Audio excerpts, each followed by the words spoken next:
हा YouTube family जय भीम सगळ्यांना. कशा आहात तुम्ही? मजेतच असणार.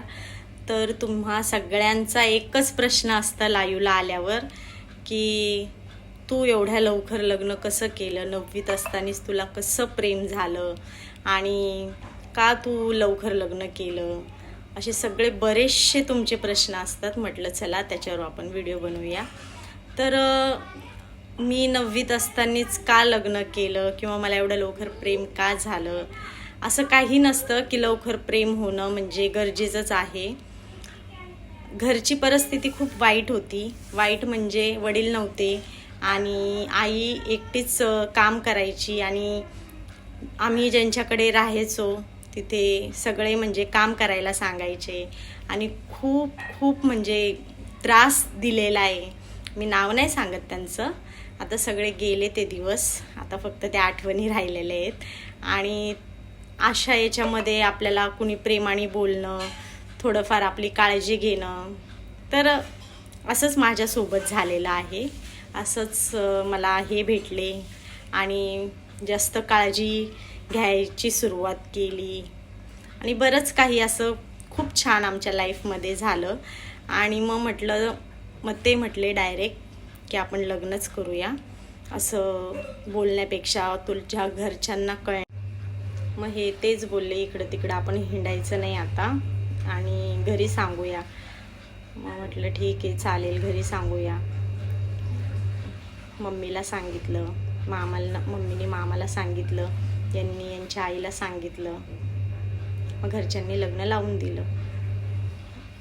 पण ज्या मुलीला बाप नसतो ना, त्या लेकरांची खूप दयीन असते. सगळं म्हणजे कसं, मी तुम्हाला व्हिडिओतून सगळं शेअर करू शकत नाही किंवा माझ्या लाईफमध्ये काय काय घडलंय लहानपणापासून मी हे सगळं नाही सांगू शकत. पण हेच तुमचे जे प्रश्न असतात ना, की सारखं एवढ्या लहान वयात लग्न का केलं, असं तसं. जी बाई म्हणजे खूप कमी वयात विधवा होते, ते मुलं सांभाळणं हे खूप कठीण असतं. एकटीला सगळं हँडल करणं आणि त्याच्यामुळे ना काही वेळेस खूप वाईट परिस्थिती येते. जिचा नवरा नाही आहे तिच्यावर, जिला बाप नाही आहे त्या मुलीवर खूप साऱ्यांना झेलावं लागतं, सगळ्यांची कामं करावी लागतात, सगळ्यांना म्हणजे असं पुढं करावं लागतं, कारण मग आपल्याला तिथे खायला भेटेल. म्हणजे असं खूप काही माझ्या लाईफमध्ये झालेलं आहे. आणि म्हणून मला म्हणजे 2 शब्द म्हणजे प्रेमाने बोलणं हे असं आमच्या याच्यात काहीच नव्हतं. सगळे म्हणजे आम्हाला एकदम असे हेच समजायचे. ज्यांना बाप नसतो ना त्यांनाच माहिती असतं की घरातली परिस्थिती काय असते काय नाही. आणि राहिली गोष्ट शिक्षणाची, मी शिक्षण घ्यायला पाहिजे होतं. मला पण आत्ता असं वाटतं, कारण मी लग्न केलं. चुकीचा निर्णय आहे हा, पण चुकीचा पण आहे आणि माझ्यासाठी चांगला पण आहे.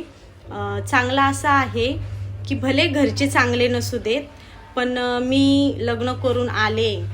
इथे मला त्यांनी म्हणजे त्रास भरपूर दिला, पण नवऱ्याने तो सांभाळला, मला समजून घेतलं. म्हणून मला असं वाटत नाही की मी काही चुकीचं केलेलं आहे. फक्त एवढी खंत वाटते की थोडंसं शिक्षण मी घ्यायला पाहिजे होतं त्यावेळेस. मग जरा चांगली परिस्थिती असती आत्ता पण आमची, कारण शिक्षण नसल्यामुळे कामाची पण म्हणजे काम करणं ही खूप कठीण आहे. आणि दोघंही शिकलो असतो, ते पण खूप म्हणजे त्यांचं पण 20-21 वर्षाचेच होते ते तेव्हा. त्यांचंही लग्न म्हणजे झालं होतं आमच्या दोघांचं. माझंही वय खूप कमी होतं, त्यांचंही कमी होतं. दोघांनी शिक्षण घेतलं असतं तर आज आमचा दोघांचाही फायदा झाला असता. पण ठीक आहे, परिस्थिती वेळेनुसार बदलते, आमची पण बदलली आणि अजून खूप काही बदलणार आहे असं मला वाटतंय. काय म्हणजे ना, सगळ्यात मोठी गोष्ट म्हणजे ज्यांना बाप नसतो ना आणि ती आई एकटी कमवणारी असते ना, त्यांच्या लाईफमध्ये खूप मोठे लय प्रॉब्लेम येतात. आणि देव पण त्यांना म्हणजे असं काय माहिती भरून प्रॉब्लेम देतो. आणि अजूनही आम्ही प्रॉब्लेममध्येच आहे.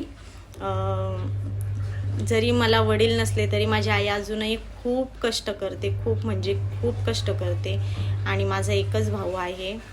तो पण म्हणजे थोडा व्यसनाच्या आहारी गेल्यामुळे म्हणजे आम्हाला खूप सारे प्रॉब्लेम येतात। आणि मला असं वाटतंय की ज्यांना बाप नसतो ना त्या लेकराचं कधी पण चांगलं व्हायला पाहिजे, कारण त्यांनी खूप सारे वाईट दिवस काढलेले असतात। आणि हे सासरच्या लोकांना ना म्हणजे काहीच वाटत नाही, काही म्हणजे काहीच नाही, त्यांना असा खेळ वाटतो दुसऱ्यांच्या मुलीचा। जरी जरी ती लग्न करून आली, ती बापाच्या घरची राणी असली ना, तर सासरी येऊन ती नोकरानीच बनते असं मला वाटलं। तुमचे जे प्रश्न होते त्यांचे मी थोडक्यात उत्तर देण्याचा प्रयत्न केला आहे। जर तुम्हाला व्हिडिओ आवडला असेल तर नक्की लाईक सबस्क्राईब करा आणि कमेंट करायला विसरू नका। थँक्यू मनापासून, खूप खूप धन्यवाद। तुम्ही मला प्रश्न विचारता आणि त्या प्रश्नाची मी तुम्हाला उत्तरं देऊ शकते। आणखीन काही असेल